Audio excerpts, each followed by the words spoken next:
సెలయేళ్ళు పారుతుంటే ఓ పిల్ల ఎదగులుగుతుండే లోన నదులన్నీ కలిసినట్టు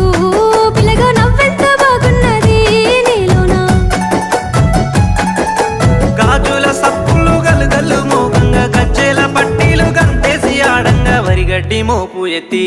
ఓ పిల్ల వయ్యారి నడుము పవే ఈ వేళ సిగ్గు సింగ